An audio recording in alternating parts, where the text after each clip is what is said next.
కేంద్రం రాష్ట్రానికి అందించిన నిధులను మార్చి నెలాఖరులోగా అభివృద్ధి పనులకు ఖర్చు చేయాలని ముఖ్యమంత్రి చంద్రబాబు ప్రభుత్వ శాఖలను ఆదేశించారు.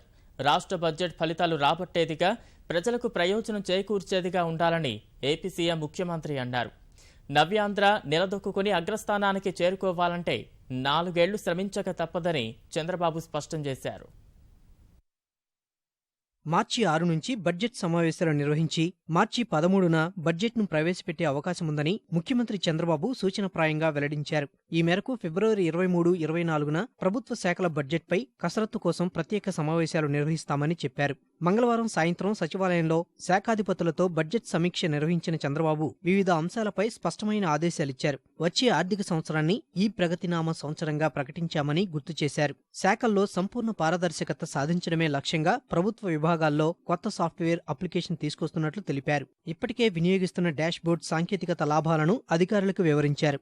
కొత్త రాష్ట్రంలో 2 ఏళ్లలోనే ఆదాయం పెంచుకోగలిగామని శాఖాధిపతుల సమావేశంలో సీఎం సంతృప్తి వ్యక్తం చేశారు. ప్రభుత్వ వ్యూహాలతో వ్యవసాయంలో ఈ ఆర్థిక సంవత్సరం మొదటి అర్ధభాగంలో 24.5% వృద్ధి రేటు సాధించామని, సమర్థ నీటి వినియోగంలో దేశంలో అగ్రస్థానంలో నిలిచామని ముఖ్యమంత్రి అన్నారు.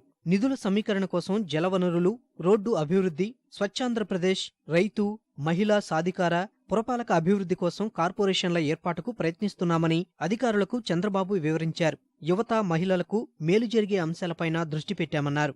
మహిళల కోసం బడ్జెట్లో కొత్త పథకం ప్రకటించేలా కసరత్తు జరుగుతోందని చెప్పారు. శాఖలు నిర్ణీత లక్ష్యాలు నిర్దేశించుకుని ఫలితాల కోసం శ్రమించాలని ఆదేశించారు. ఏడాది జాతీయ గ్రామీణ ఉపాధి హామీ పథకం కింద నిధుల ఏకీకరణ చేస్తామని ముఖ్యమంత్రి చెప్పారు. 7,500 కోట్ల రూపాయల ఉపాధి హామీ నిధులను 153 రకాల ప్రభుత్వ కార్యకలాపాలకు ఖర్చు చేస్తామని చెప్పారు. ఈ అంశంపై త్వరలో కార్యశాల నిర్వహిస్తామని వివరించారు. కేంద్రం వివిధ పథకాల కోసం ఇచ్చిన నిధులను మార్చిలోగా ఖర్చు చేయాలని చెప్పారు. శాఖల వారీగా 785 కోట్ల 98 లక్షల రూపాయలు ఖర్చు చేయాల్సి ఉందని తెలిపారు. వార్షిక పరీక్షల్లో ఏ ఒక్క విద్యార్థి కింద కూర్చునే పరిస్థితి ఉండకూడదని ముఖ్యమంత్రి అధికారులకు స్పష్టం చేశారు. పాఠశాల, కళాశాలల్లో తగిన వసతులు కల్పించాలని సూచించారు. వైద్యులు సాధించిన ఫలితాలను వైద్య ఆరోగ్య శాఖ వెబ్సైట్లో పేర్కొనాలని తెలిపారు.